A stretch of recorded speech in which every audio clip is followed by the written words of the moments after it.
We are not the same, and that's what makes us extraordinary.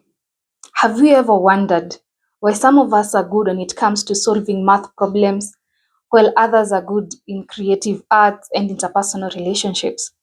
What is intelligence? Have you ever sat and asked yourself about that? I am Shiro the Math Guide, a teacher by profession. Welcome to my YouTube channel. If you are a returning subscriber, welcome back. If you are new to this channel, please do hit that subscribe button because you're in for a very educative and interesting journey. This video right here marks the beginning of a very interesting series where we will be looking into what is intelligence? How does our brain work? For instance, if you are a Kenyan, and you're aware that we recently received the results of the KCSE 2024 candidates, we saw most parents of the learners who did so well celebrate all over the media, which is very good, very commendable. But what of those learners who did not make it to university? Are they intelligent? I'd like to know your insights in the comment section. Please do note down there. Can we say they are intelligent? Look at yourself right now. Did you do so well in your school studies? If yes, are you proud of where you are at in life right now? How are your results in school? Are you proud of what you've done with your life till date? You're in for a good ride. So in this channel, we are going to be looking into multiple intelligences. When I talk of intelligence in a layman language, or in simple terms, I can talk of intelligence as the ability that God has bestowed upon each and every one of us. And if that is the case, I tend to believe that we are all intelligent because I, as Shiro, can be very good when it comes to solving logical mathematical questions. But when it comes to fixing a bulb, any electrical work, it's out of my reach. It's not my niche. Someone else out there may not be able to do math in a logical way like I do, but they might be so good when it comes to playing the musical instrument. That is their intelligence. It is their ability that they have. Why do I want us to look into this topic?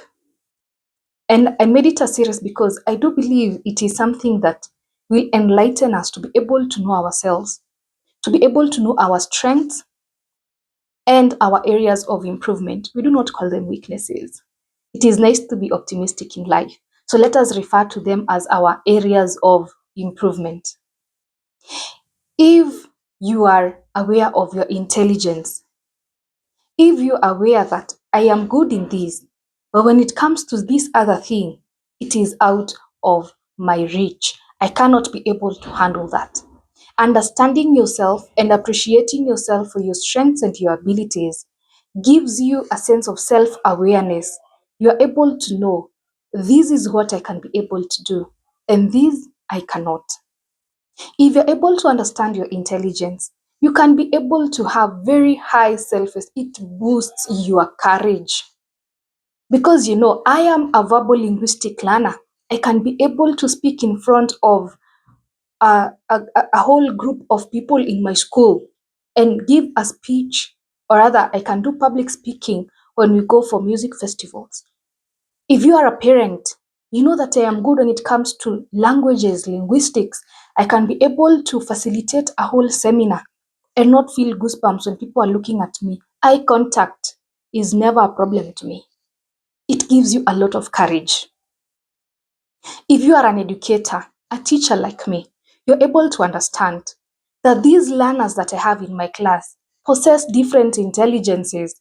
If I just bombard them with questions, only the logical ones are going to understand.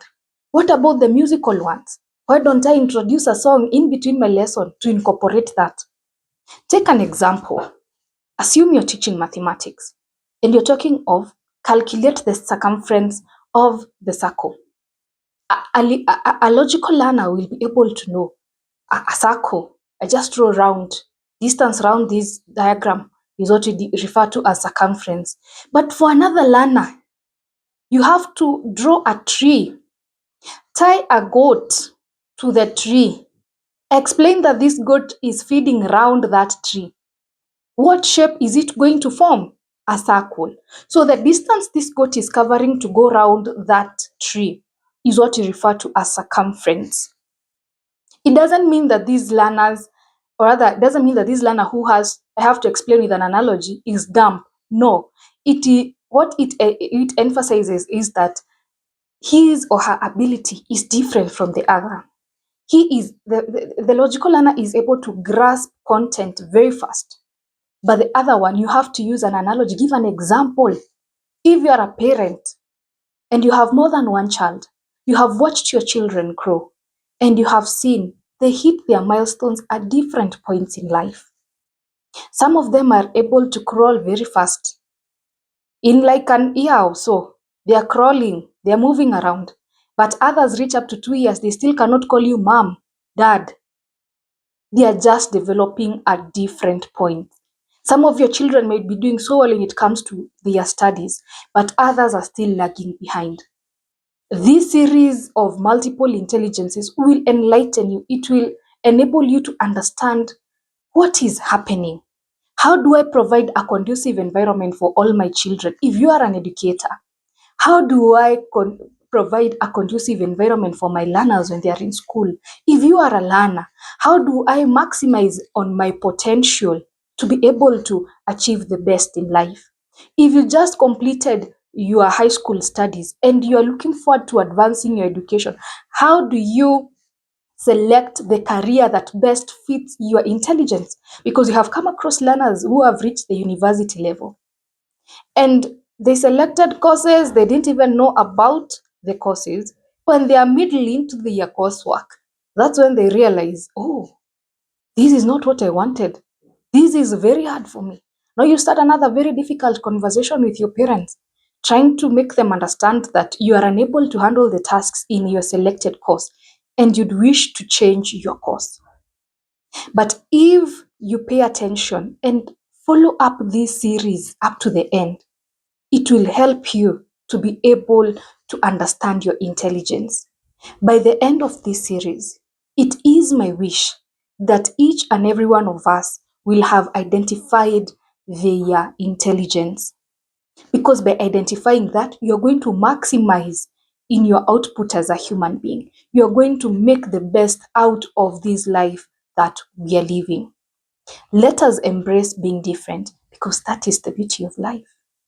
If you have come this far into this video and you have not yet hit that subscribe button, please do hit that subscribe button and turn on your notification bell so that every time I upload a new video, you will be among the first to be notified.